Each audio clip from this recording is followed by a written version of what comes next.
3 new low-carb/keto recipes, a soup, a main course and a dessert. You can easily combine them in a really delicious menu. They have very little carbs, so they won't spike your blood sugar. They are budget-friendly and so easy to make that they practically cook themselves. You will save a lot of time. Let's go! I'm Tom, I've been a diabetic for over 30 years and on this channel I help you navigate your diabetes journey and keep your blood sugar under control. Let's start with the first meal, keto hamburger soup. You're gonna need a pound of minced beef, cauliflower, 2 bell peppers, onion, celery, 2 cups of green beans, a can of diced tomatoes, and some fresh basil. For seasoning, we're gonna use oregano, thyme, garlic and onion powder, salt and pepper, olive oil, 8 cups of beef broth, and a 1/4 cup of tomato paste. Roughly chop all your veggies and greens. So the onion, celery, peppers, green beans, cauliflower and basil. By the way, the chopping is literally the only real work you need to do. 1/4 cup of olive oil in the pot on medium heat, add the minced beef, all your veggies and greens, tomato paste, and we can also go in with all those spices. 1 tablespoon each of garlic powder, onion powder, thyme, oregano, parsley and black pepper, and 1.5 tablespoon of salt. And last but not least, our beef broth,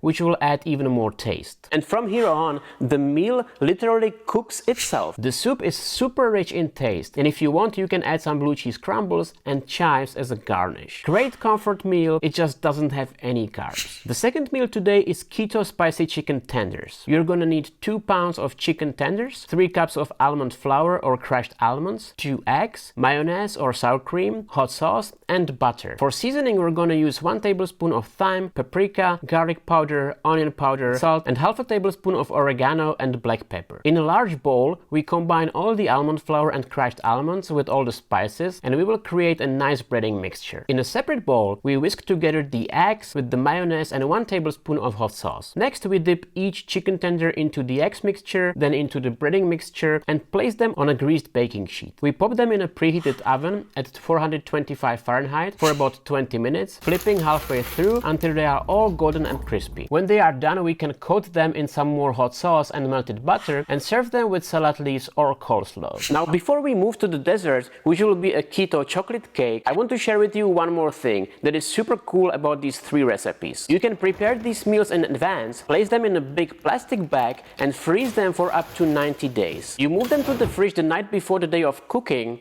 and on the day of cooking, you just move the content to a pot or on a baking tray and finish the meal. It's a huge time saver, and I learned this method as well as all 3 recipes I'm showing you today from the sponsor of today's video, FreezerFit. They have a huge database, hundreds of diabetic-friendly recipes that they are updating all the time, and they gave me free access, so I'm definitely gonna make some more of these meals. They also have a free keto cooking class where they show 10 more diabetic-friendly recipes. And by the way, you can get 51% off the lifetime FreezerFit access if you use my link in the description below. Plus, I will get a small provision. And now onto the keto chocolate cake. To start, you're gonna need 1 cup of almond flour, 1/3 cup of cacao powder, 1/4 cup oat fiber, 2 tablespoons of baking powder, 1/8 tablespoon of salt, and 1/2 cup of sweetener. We combine all these ingredients into a large bowl and mix them until well combined. Then we stir in 1/3 cup of melted coconut oil, 3 beaten eggs, 1 tablespoon of vanilla extract, and 2/3 cup unsweetened almond milk. And we stir the mixture until it's all nice and creamy. And then we add some chocolate chips. What? Did I say chocolate into a recipe for diabetics? Yes, I did. I'm using this dark chocolate that has 90% cacao and adds only 7 grams of carbs into the whole cake. Next, I pour the mixture into a buttered nonstick form. And I didn't use baking sheet, but I definitely should have. It makes it a lot easier. We pop the cake into a preheated oven at 350 Fahrenheit for about 45 minutes. Then take it out of the oven, let it cool down for about 20 minutes, and tada,